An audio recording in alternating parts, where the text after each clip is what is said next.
D'abord, bonjour à tous. Je vais laisser les derniers descendre parce que je ne veux pas d'accident dans l'escalier. Faut être sérieux. Eh ben, je suis bien contente d'être là. D'abord, je ne suis pas souvent à Bordeaux, donc je suis forcément très contente d'y être quand j'y suis. Puis je suis très contente d'y être pour ce que j'ai à vous dire aujourd'hui. Quand même vous dire deux, trois petits mots de la vie du réseau, de l'entreprise, de où nous en sommes et où nous souhaitons aller. Vous avez vu qu'il y a eu une bonne nouvelle, enfin deux très bonnes nouvelles dans l'été. La première, c'est qu'on a cassé toutes les audiences. Comme ça, on est bien content. Et France 3 en tête de gondole. Donc voilà, les audiences sont là. Et on ne se demande pas pourquoi on fait de la télé quand on fait de la télé. Et on ne se demande pas pourquoi on fait du numérique quand on fait 35 à 39 millions de pages vues par mois pendant l'été. Ça nous réconforte, on sait pourquoi on le fait. Deuxième bonne nouvelle, que vous avez peut-être vu autour du 12 août, c'est qu'on a eu donc l'accord pour créer la plateforme Salto avec TF1 et M6. Ça ne vous parle pas forcément, mais il y avait une petite bataille qui n'était pas tout à fait négligeable, qui était de savoir si on serait capable de faire une proposition de plateforme française, donc avec le privé, qui peut et qui pourra concurrencer l'ensemble des plateformes qui arrivent. La prochaine et la dernière en nom étant Disney. Donc forcément, il y a des enjeux un peu majeurs. Et savoir qu'on nous a autorisé à le faire, la direction de la concurrence, eh ben, c'était une très bonne nouvelle parce que tous les pronostiqueurs nous avaient dit que ce serait non. Et sincèrement, si ça avait été non, même en remaniant, on aurait perdu un an, et un an, c'était trop tard. Donc ça a été oui. Donc mine de rien, bon, moi j'étais en vacances et tout, mais dans l'été, ça nous a fait plaisir. Et on peut imaginer que assez vite, cette plateforme va se mettre en œuvre. On va discuter beaucoup des droits, etc., parce que c'est très compliqué, mais on devrait pouvoir y accueillir aussi tous les documentaires qu'on fait en région. Et donc voilà, ça donne une autre vie à tout ce qu'on fabrique. Et vous avez bien vu que les enjeux qui sont les nôtres aujourd'hui, c'est bien sûr de faire ce qu'on sait faire et pour la télé et pour le numérique, mais de leur trouver le plus d'exposition possible sur tous les supports. Donc forcément une très bonne nouvelle. Voilà, je commençais par les bonnes nouvelles parce que comme c'est la rentrée, ça fait plutôt du bien. Puis il y a tous les projets, alors qui ne sont pas encore des bonnes nouvelles, parce que pour qu'ils se transforment en bonnes nouvelles, il faut qu'on se cause avec les syndicats, puis qu'on trouve le bon chemin pour y aller. Mais dans les projets, il y a, je vous le dis, alors tout le monde l'a dit, mais je ne dis pas que contrairement aux autres je vais le faire, mais je vais me mettre en situation de pouvoir le faire. C'est évidemment le numérique. Personnellement, ça doit faire 10 ans qu'on me dit qu'on a le virage numérique devant nous, et sincèrement, quand on regarde, je crois qu'il est dans le rétroviseur. Je pense que tous ceux qui ont contribué au numérique, parce que les 35 ou 39 millions de pages vues, ils ne se font pas par hasard. Il y a quand même beaucoup de salariés qui le font et qui se sont investis. Mais sincèrement, si on y était tous, on ferait 70 millions, 90 millions de pages vues par mois. Et donc, il faut qu'on y arrive. Il faut qu'on y arrive, il faut reconvaincre, il faut reformer, il faut retutorer, il faut refaire toute la machine à zéro. Il faut qu'on y arrive parce que on a de très bonnes audiences télé, et c'est pas en Nouvelle-Aquitaine que je vais dire le contraire. On a de très bonnes audiences télé, mais on sait aussi qu'on a un public qui a une tranche d'âge qui est largement au-dessus de 50 ans pour être gentil. Et que ces gens-là, la nature même fera qu'on les perdra. Et que si aujourd'hui, on ne se met pas en situation d'aller chercher les jeunes publics, qui sont moins à se mettre dans le salon à regarder la télé, mais beaucoup plus sur leur tablette ou leur portable, et qu'on n'y va pas d'une façon déterminée et forte, eh ben on n'arrivera pas à passer la passerelle. Et la passerelle, c'est le moment où, évidemment, à cause d'un effet naturel, notre public vieillissant s'amoindrira. Si on n'a pas réussi à côté à conquérir un public plus jeune, eh ben on aura une difficulté extrêmement importante. Donc voilà, le numérique, ça ne va pas être juste des phrases. Je vais proposer au CSE d'octobre un toilettage, je vais dire, un toilettage de l'organisation, puisque vous savez qu'aujourd'hui, le numérique est en silo, et que le silo, ça crée des experts dont on a absolument besoin, les experts. Donc tous ceux qui sont dans le silo ne se disent pas « Ah, demain, c'est fini ». Non, on a besoin d'eux parce que les algorithmes et l'ensemble des logiques du numérique étant tout le temps en train de changer, on a besoin d'experts pour nous tirer la manche en disant « Attention, c'est plus comme ça qu'il faut faire ». Et ça, vous peut-être, mais alors moi je sais que je n'aurai pas le temps tous les mois, de lire le catalogue du numérique pour savoir tout ce qu'il faut adapter. Donc nos experts, ils vont nous aider à nous imprégner. Quand je dis que le virage il est derrière nous, il y a beaucoup de gens qui ont fait beaucoup de choses sur le numérique, mais sincèrement, on n'y est pas tous. Et pour qu'on y soit tous, eh ben, il y aura des spécialistes, mais qui ne seront là que pour nous indiquer les nouvelles logiques du numérique. Et il faudra que tout le monde s'y mette. Et je le dis franchement, à commencer par les cadres. Et d'ailleurs, comme je suis très gentille, va commencer dès le mois de novembre des cursus de formation pour les cadres. Et pourquoi pour les cadres? Parce que je crois qu'on ne sait pas faire une commande éditoriale pour le numérique. On sait demander un sujet pour la télé. L'époque où on publie le sujet télé sur le web est totalement révolue, ça n'a aucun intérêt et on ne fera pas grand chose en clic là-dessus. Les gens qui veulent ça, ils vont voir le replay, ils ne vont pas voir Internet. Et il faut donc qu'on ait une offre très différente. Donc j'ai demandé 2 choses. À la fois qu'on ait un petit vadéméquam très simple, parce que moi-même, je ne suis pas très doué. Honnêtement, si on me demande de publier demain matin, j'ai juste une difficulté. Je vais me former. Mais j'ai demandé à ce qu'on nous prépare 4-5 pages très simples. On va sur une actu, froide, tiède, chaude, bouillante. Qu'est-ce qu'on attend de nous? Voilà, moi je suis journaliste, je vais là. Qu'est-ce qu'on attend de moi sur le numérique? À quel moment je dois réactualiser mes papiers, mais j'ai mon sujet à télé à faire, et comment ça s'organise? Donc ça, je ne désespère pas que peut-être dès la fin septembre, tout le monde, parce que pour moi, je ne vois pas pourquoi que les journalistes, donc tout le monde aura son petit cahier de qu'est-ce qu'on doit faire et qu'est-ce qu'on attend de nous. Et les cadres, parce qu'il faut faire des commandes spécifiques sur le numérique, et pour les formuler, il faut les connaître. Donc pour ça, j'ai demandé qu'il y ait, dès le mois de novembre, une formation pour les cadres. Voilà pour le numérique. On n'a pas fini d'en parler, on en parle tout le temps du numérique, ça bouge tout le temps. Donc voilà, on n'est pas embêté. Il y a un autre énorme sujet qui me tient à cœur 2020, et qui va vous tenir tous à cœur, parce que chaque fois que ça se produit, ça vous tient à cœur, ça s'appelle les municipales. Je ne vais pas tout vous dire aujourd'hui parce que je n'ai pas informé les directeurs régionaux et je le ferai le 18 septembre. Donc je ne sais pas comment je vous le dirai. Je souhaite, et en tout cas je l'ai préparé, et j'ai tendance à dire que ça va plutôt pas mal, que nous ayons un dispositif inédit. Vous avez peut-être remarqué que nous avons des camarades qui s'appellent le réseau VIA en télé privée, TV7 par exemple, BFM aussi, et que finalement il y a pas mal de gens qui se sont dit tiens, les régions c'est pas mal. On peut aller faire un peu d'actu, on peut prendre un peu de pub, et si on est doué, on prend en plus un com avec les collectivités territoriales. Évidemment, c'est nos concurrents directs, immédiats. Et évidemment, il y a une offensive de cet ordre-là. La semaine du 26 septembre, BFM s'installe à Lyon. Donc, on n'a pas l'intention, en tout cas pour ma part, de rester les bras croisés. C'est pas mon genre, puis je m'ennuie très vite, comme vous le savez. Et donc, je voudrais tout simplement qu'à l'occasion des municipales, nous tapions une espèce de gros coup sur la table. C'est ce qui devrait se produire. Et donc, évidemment, vos directeurs régionaux, et je n'en citerai qu'un, vous informeront après la réunion du 18 septembre. Parce que je veux qu'on soit prêt très tôt. Je veux qu'on ait une offre complémentaire de la télé et du numérique. Je veux qu'on soit extrêmement présent sur la télé. Et je veux qu'on soit extrêmement présent sur le numérique. Et je veux qu'on soit évidemment extrêmement conscient de 2 choses. Les municipales, c'est une occasion importante pour les régions d'ouvrir le débat. On a besoin de se parler dans ce pays. Et puis, il y a eu un mouvement, alors vous en pensez ce que vous voulez, mais il y a eu quand même le mouvement des Gilets jaunes, qui n'est pas tout à fait éteint, puisque je vois bien le samedi qu'il se passe encore des choses, qui nous a un peu tiré la manche sur 2-3 sujets. D'abord, la parole du citoyen. Ensuite, les zones invisibles, les zones blanches, la fracture numérique, enfin tout ce que vous connaissez. Et donc, dans le cadre des municipales, il faut qu'on réponde à toutes ces exigences-là. Donc voilà, vous aurez connaissance bientôt du dispositif. Je crois que ça va vous amuser. Enfin, il y a de quoi s'amuser en tout cas. C'est fait pour. Parce que ce n'est pas interdit de s'amuser en travaillant. Et puis, je pense que ça va nous positionner un peu au milieu de la page. Et que bien sûr, il y aura toujours des articles sur BFM et sur le réseau VIA, mais ils seront dans les coins parce que je pense qu'on aura pris un peu le milieu. Ce qui va déjà se produire en janvier et que je peux vous annoncer, puisque voilà, j'ai demandé, et donc ça va se faire, que les régions puissent participer à la nouvelle formule de Thalassa.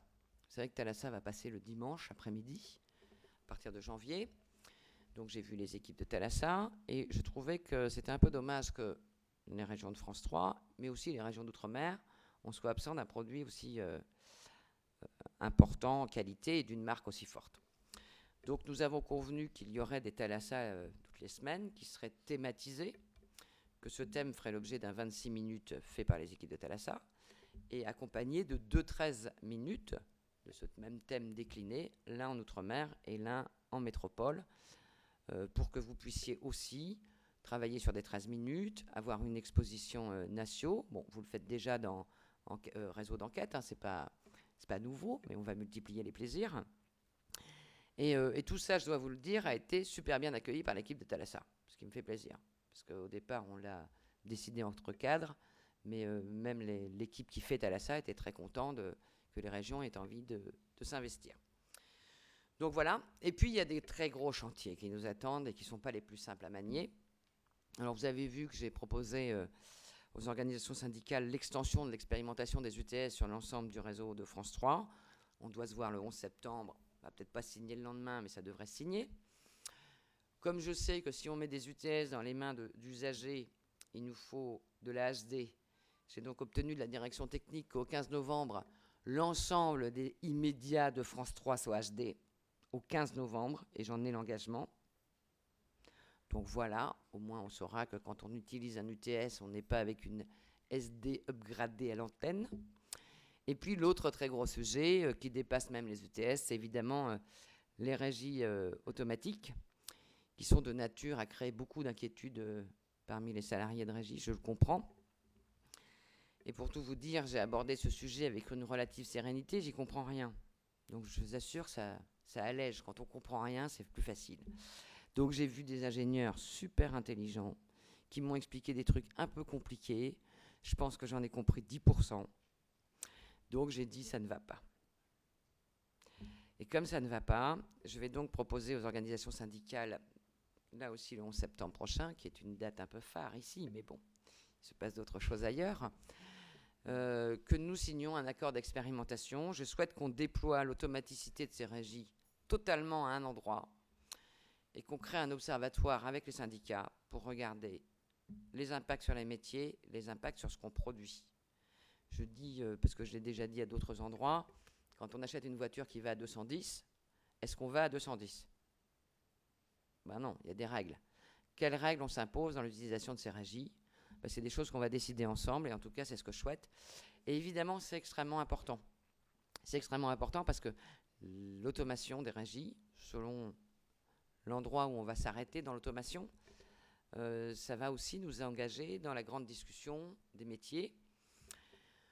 Moi, la grande discussion des métiers dont on a tous besoin, c'est-à-dire que si on doit faire tout ce qu'on a à faire, tripler l'offre régionale avec moins de monde, en faisant comme on fait aujourd'hui, je vous dis tout de suite, c'est même pas la peine d'essayer, on n'y arrivera pas. Donc ça suppose de faire autrement. Évidemment, ça suppose de changer les outils et les compétences. Donc je souhaite, avant d'ouvrir des très grandes négociations sur les métiers, qu'on s'interroge partout, donc toutes les régions seront interrogées, sur quelles sont les compétences dont on a besoin. Regardons ce qu'on a besoin. Et ne disons pas, on va faire de la multicompétence à partir des compétences qu'on a déjà dans la nomenclature des métiers, sans savoir si on en a besoin ou si on a besoin d'autre chose. Et ça, c'est essentiel. On pourra faire ce qu'on a à faire si on a bien identifié les compétences dont on a besoin et si on a bien négocié la mise en œuvre de ces compétences. Et moi, j'espère, je le dis extrêmement franchement, qu'on ne laissera personne sur le bord de la route. On se forme, on se fait aider, on se fait tutorer, on se donne du temps. On n'est pas si pressé. On a besoin de réussir, donc il n'y a pas d'urgence à hier. On a besoin de réussir dans le temps. Donc il faut se donner le temps de réussir, se donner le temps de se former, se donner le temps de se tromper, parce que peut-être qu'on se trompera sur des choses et qu'on y reviendra. Et ça n'est pas si grave. Donc vous avez vu la grille qui commence aujourd'hui, puisque c'est aujourd'hui le grand jour. C'est 2 fois 7 minutes en plus, 11h53 et puis 18h53. Ce qui a été demandé à l'ensemble des antennes, c'est que le 11h53 soit plus impacté par le territoire, soit plus proche des gens, et que le 18h53, ou en tout cas les 7 minutes qu'il offre dans le journal en plus, permettent, alors on dit du décryptage, moi je préfère dire la pédagogie de l'info. On fait beaucoup de choses dans nos journaux. On n'est pas toujours sûr d'être compris.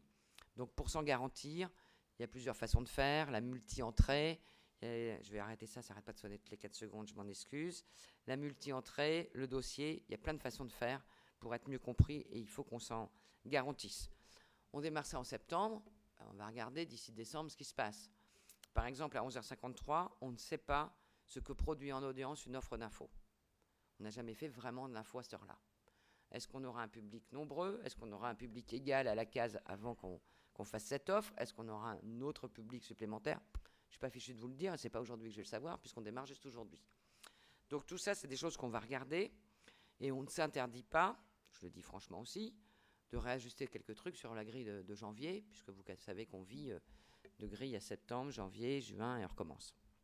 Donc voilà. Tout ça, c'est des chantiers extrêmement importants. Mais il y en a un qui est encore plus important à mes yeux. Je sors d'un CSE un peu difficile, pas pour moi, hein, difficile pour les thèmes qu'on y a abordés à Rouen la semaine dernière. Le plus urgent, c'est quand même la santé au travail. On travaille, on n'est pas à la mine. On fait de la télé et du numérique. Donc il n'y a pas de raison de se mettre dans des situations qui nous mettent en difficulté. Je le dis d'autant plus que moi-même, avec une partie de l'équipe de direction et des salariés, en avril dernier, dans le cadre de NOAA, on s'était mis un peu borderline. Ce que je regrette, pas pour moi, mais pour avoir mis les autres un peu dans cette situation-là. Ce qui veut dire, c'est qu'il faut qu'on soit super vigilant. Oui, on va avoir des moments où on a envie de faire, et c'est normal d'avoir envie, parce que le jour où on n'a plus l'envie, il faut qu'on aille faire un autre job. Mais il ne faut pas que notre envie nous amène dans des extrémités où on ne serait plus en situation de se protéger les uns les autres. J'ai dit aux directeurs régionaux, et je vais aller la semaine prochaine ou dans 15 jours le dire au DRH, je veux que les régions soient animées par un binôme. Il y a un patron, c'est le directeur régional, il n'y a pas de doute, et de celui-là, je vais vous en parler en particulier dans pas longtemps. Mais on a besoin d'un binôme avec le DRH. Alors, il se trouve qu'avec Samuel, c'est pas difficile de faire le binôme, parce qu'il est gentil, il est facilitateur, et qu'il a presque une solution à tous nos problèmes. Mais ça n'est pas vrai partout. Et c'est très important, parce que pour l'avoir vécu, je sais que le directeur régional, il est souvent seul. Donc moi, je ne veux plus qu'il soit seul. Je veux qu'il puisse être challengé avec le DRH. Et puis, je veux aussi que, parce qu'on a connu des situations difficiles ailleurs, qu'il soit aussi en situation de s'auto-alerter l'un l'autre quand il y a des difficultés dans les antennes que l'un ou l'autre ne voit pas. Voilà. Donc ça, c'est important. Et j'irai faire un peu la messe aussi à la réunion des DRH. Je crois que c'est des questions de santé. Je ne parle même pas de qualité de vie, là. Je parle vraiment de santé au travail. Ça doit être notre affaire à tous. Bien sûr, c'est de la responsabilité de la direction. Il n'y a pas de doute à avoir, hein. C'est la direction qui est responsable de la santé des salariés et personne d'autre. Par contre, ça peut être la vigilance de chacun. Et tous les cadres, et je sais bien qu'ici, ils sont partout dans leur service, ça ne peut pas nous empêcher qu'une situation nous échappe. On ne peut pas être partout. Et donc, moi, je compte sur chacun pour nous tirer à la manche si ça doit arriver. Parce que c'est important, parce qu'on fait de la télé et du numérique, mais ça n'est que de la télé et du numérique. Et ça ne mérite d'y laisser la santé de personne. Alors, quand je parle de santé, forcément, j'ai une transition tout trouvée, puisque je vous laisse en compagnie d'un directeur régional qui n'a qu'un bras aujourd'hui. Moi, quand je l'ai nommé, il en avait 2. Vous voyez comme quoi tout change. Il était plutôt agile et alerte. Bon, ben voilà, les temps changent. C'est un peu moins le cas. Non, en tout cas, je suis très fière de passer le relais à Xavier. Je sais toute sa capacité à travailler. Je vais même vous faire une confidence. Je vais lui donner comme consigne de faire attention, parce que comme lui, il est capable de travailler comme un dingue, il faut qu'il s'assure que le collectif peut suivre. Et donc, je ne sais pas si vous êtes déjà monté en voiture avec lui, mais le frein, il ne connaît pas bien. Et il faut qu'il apprenne à freiner. À aller un petit peu moins vite. Il comprend tout trop vite. Et il croit que tout le monde a tout compris. Mais non, il faut un peu de temps. Mais bon, voilà, je suis très contente d'avoir pu choisir Xavier. D'abord parce que ça s'inscrit vraiment dans la continuité de ce qu'on a fait ensemble.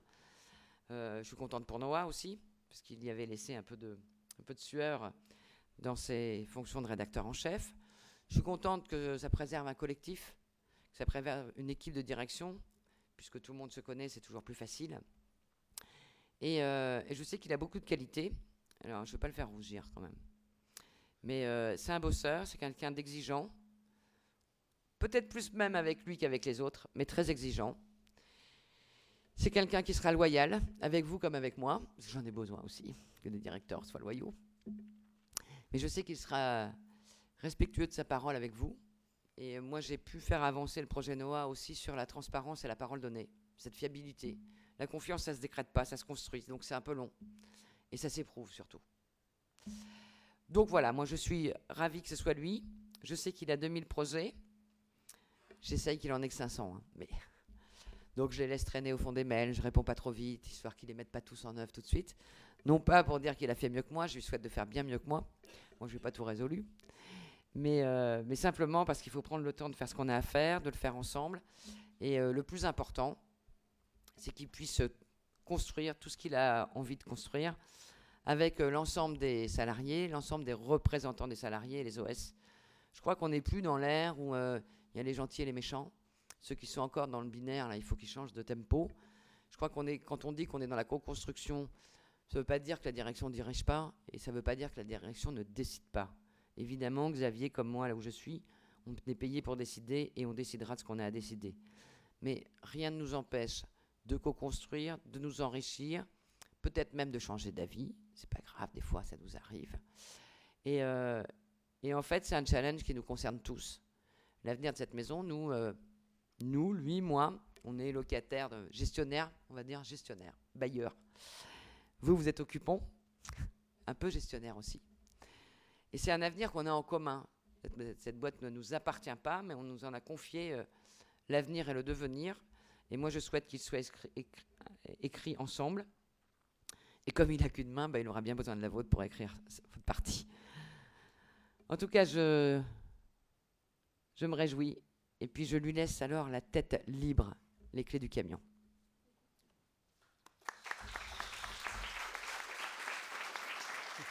Oh. Voilà, c'est toujours facile de passer derrière Laurence, encore plus aujourd'hui. Merci Laurence, merci de la confiance que tu m'as donnée depuis 3 ans, alors que j'étais Red Chef de France 3 Aquitaine, qui est une antenne et une rédaction incroyable. Et merci aujourd'hui de la confiance que tu me fais d'être directeur de France 3 Nouvelle-Aquitaine. Mais cette fierté, je veux la partager avec vous parce que j'ai beaucoup de chance de vous avoir ici à Bordeaux, bien sûr, ici en Aquitaine, mais aussi en Limousin, aussi en Poitou-Charentes, aussi à Brive, aussi à Guéret pour une Bex, aussi à Bayonne, aussi à Mont-de-Marsan, aussi à Dax, aussi à Périgueux, aussi à Pau, aussi à Agen. Enfin, je pourrais être partout, bien entendu, et vous le savez que cette région, elle est vaste, elle est grande, et il faut la couvrir, et ça nous demandera beaucoup d'énergie. Et cette énergie, j'en aurai besoin un peu plus pendant quelques semaines, le temps que la deuxième main se rétablisse, mais je sais que je vais pouvoir compter sur vous pour mener à bien et les projets linéaires et les projets numériques et les projets de Noah. Parce que Laurence a eu la pudeur de le dire, on avait effectivement une bonne audience cet été. On a fait 23,6, je crois, sur la Nouvelle-Aquitaine, globalement. 23,6, ça peut dire tout et pas grand-chose. Il y a surtout un chiffre qu'il faut retenir, c'est qu'à 19h, un téléspectateur sur 4 qui regarde la télévision, il est devant la télévision régionale. C'est quand même pas rien. Et ça, on doit le porter, on doit le défendre, on doit le valoriser et on doit en être fier. Donc je sais que vous l'êtes et je sais que tout le travail que vous avez fait ces derniers mois, ces dernières années, eh bien il est là dans les résultats que nous avons. Donc on va bien entendu mettre en place un certain nombre de choses, mettre en place un certain nombre peut-être de nouvelles émissions. On va tenter en tout cas d'avancer. C'est le souhait de la directrice du réseau et on a beaucoup de chance de la voir ici à Bordeaux au moins une fois par semaine parce qu'aujourd'hui elle vous a donné des informations que les autres n'ont pas. Et on sait qu'au quotidien, on pourra la consulter quand on aura parfois peut-être un doute ou quand on aura peut-être aussi besoin ou d'être challengé, et ça je sais qu'elle saura le faire, ou surtout d'avoir une petite aide supplémentaire, et on ne le créera peut-être pas sur les toits, mais peut-être l'obtiendra-t-on.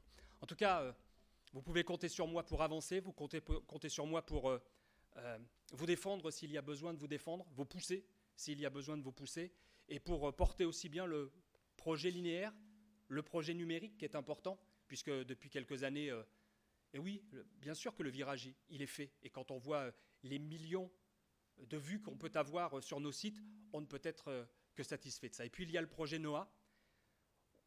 On a oublié, hein, on est le 2 septembre.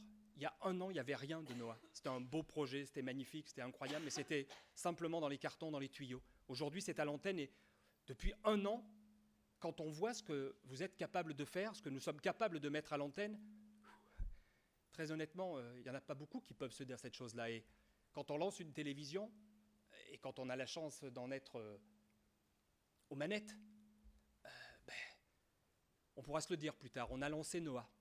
Quoi qu'il arrive, quoi qu'il se passe. Et dans tout ce que Laurence m'a demandé, elle m'a surtout dit, je te confie mon bébé. Et je peux vous assurer que ce bébé-là, je vais m'en occuper, mais au-delà de tout ce qu'elle peut imaginer. C'est Bruno qui me disait la semaine dernière, puisque ça va faire un an, dans quelques jours, ça va mettre ses dents. Et il me disait, t'as qu'à prendre du clou de girofle, ça fera moins mal. Donc on va tenter de voir, puis on va l'aider à marcher aussi, peut-être à marcher plus vite. Donc on va aller vers ça, on va aller vers tous ces projets, et tous ces projets, je n'irai qu'avec vous. Voilà, qu'avec vous. J'ai besoin de vous parce que moi tout seul, très honnêtement, Laurence, elle a beau penser que je suis en capacité à rouler vite et à déplacer des montagnes. Sans vous, je peux rouler vite et déplacer des montagnes, mais j'arriverai à rien. Donc j'ai besoin de vous. Je sais que je peux compter sur vous, ici, en Poitou-Charentes, comme un Limousin. Et je sais qu'ensemble, on va atteindre de nouveaux objectifs. On va prendre le temps. On arrive à un palier, un an d'activité. On va prendre le temps de juger. On va prendre le temps de faire un état des lieux de la situation. On ne va pas avoir de crise de croissance. On ne va pas repartir pied au plancher comme on a eu pour habitude de le faire pendant 12 mois. Non, on va remettre les choses à plat. On va tout peser. Et après, on repartira. Il sera bien suffisamment temps de partir. Voilà, je ne vais pas prendre plus de votre temps. Je veux simplement qu'on ait deux petites choses. Et je veux que vous le fassiez pour moi. La première, c'est que nous ayons une pensée pour Dominique Maisonnave. Vous savez qu'il nous a quittés, que ses obsèques ont lieu demain. Il était de la famille, il fait partie de la maison. Donc il est normal qu'on en ait tous aujourd'hui une petite pensée pour lui et pour ceux qui lui sont chers. Et puis comme je n'ai qu'une main, je ne peux pas applaudir ni lui, ni Laurence, mais je vous demande de le faire pour moi. Merci beaucoup.